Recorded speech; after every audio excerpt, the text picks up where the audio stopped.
キンコンカンコン。皆さんこんにちは。ももはだラジオのももはだです。前回の投稿でコメントいただいた方、ありがとうございます。企画の件についてお褒めの言葉をいただいて、私はとっても嬉しかったです。皆さんが楽しんでいただけてたらとっても嬉しいです。ありがとうございます。そしてついに今回からお便りコーナーを始めていきたいと思います。今のところ9名様からお便りが届いておりまして、今日は2つご紹介しようと思います。まず1つ目、ラジオネームキャラメルさん、国籍日本、60歳の女性の方からのお便りです。お便りのジャンルは8月のお誕生日。8月生まれです。子供の頃は夏休み中で友達に誕生日を忘れられがちでした。でも昨日はスレッズの通りすがりの皆さんに611人のいいねでお祝いをしてもらい、119人の方がおめでとうコメントをくださいました。めちゃめちゃ嬉しくてハッピーな誕生日になりました。キャラメルさんおめでとうございます。60歳ということでご還暦ですよね。これまでの人生いかがでしたか？振り返る機会になるんじゃないかなと思います。こういうスレッズっていうコミュニティアプリで通りすがりの方がお祝いしてくださるっていうことが、もう私にとってもすごく幸せなことだなって思います。SNS がこういうハッピーなことにどんどんみんながフォーカスしていくような、そんな平和な世界になってくれたらなって私は願ってます。60歳というこの年も幸せにお過ごしください。ありがとうございました。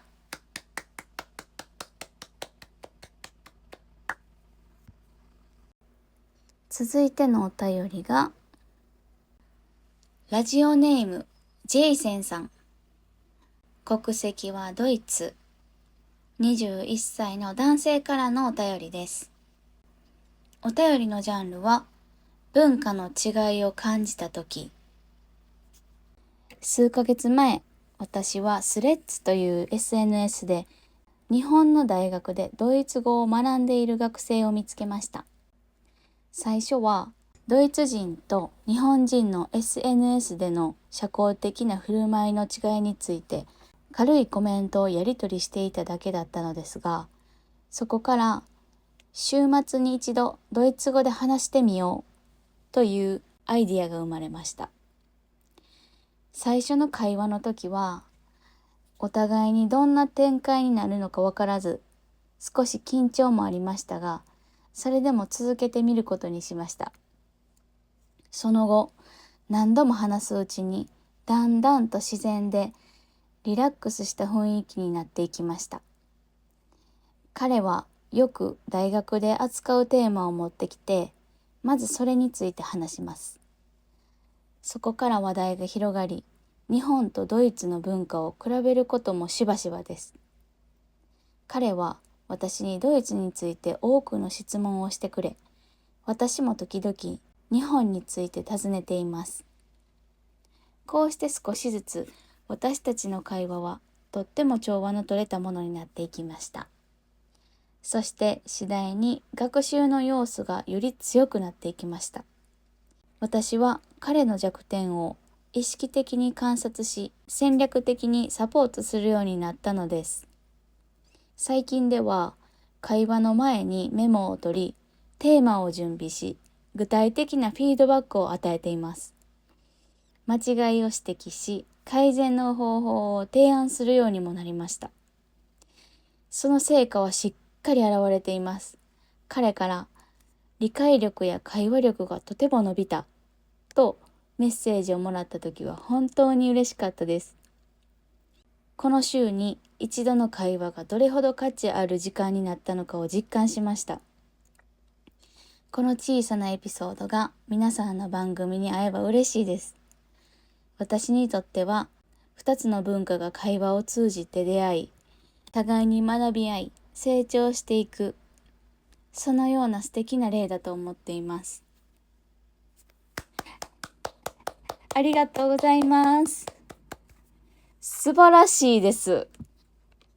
素晴らしすぎます。このスレッズっていうアプリが本当に世界をつないでくれるアプリ。まさにそのエピソードが詰まったお便りだったかと思います。ジェイセンさんはドイツ語を学んでる日本人の方のために準備もされてフィードバックも与えてあげるっていうのが本当に温かいなって感じます。なんかここまでしてあげられる人ってなかなかいないんじゃないかなって思うんですけど、人の成長を自分の喜びに変えているっていうこのジェイセンさんの心意気がすごく素敵だなと思います。なんか私も人の成長はかなり嬉しい方なんですけれども、仕事で後輩が成長していく姿を見ている時はとっても充実していたなと思いますね。ただ言語を教えるってすっごいハードルが高いことだと私は思ってます。やっぱ日本語っていうのもあるのかもしれないんですけど、日本語を外国の方に教えるってなるとかなり難しいですね。正直日本人こそ日本語の理解できてない部分もあるんじゃないかなって思うぐらい、ただ喋れているだけっていうパターンも正直多いんじゃないかなって思います。なので、なぜそうなるのとか、なぜそういう読み方もするのとか、質問があった時には、言語化してお伝えするっていうのはかなり難しいことだなと思います。なので、ジェイセンさんはドイツ語を教える立場としてすごく向いてる方なんだろうなって思います。いやー、素晴らしいエピソードでしたね。私もスレッズを始めたきっかけとして海外の方と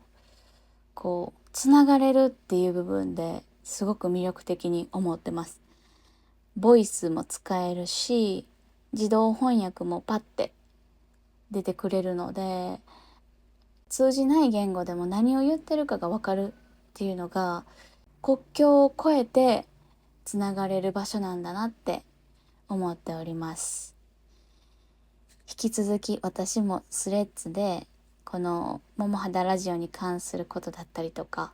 日常の一コマのラジオだったりとかを発信していこうと思っているので、ぜひ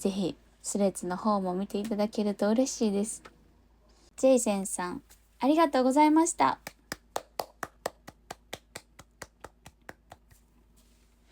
はい。まだまだお便りが届いておりますので、次回のラジオでもいただいたお便りを皆さんにシェアさせていただきます。それではこの辺で、桃肌でした。キンコンカンコン。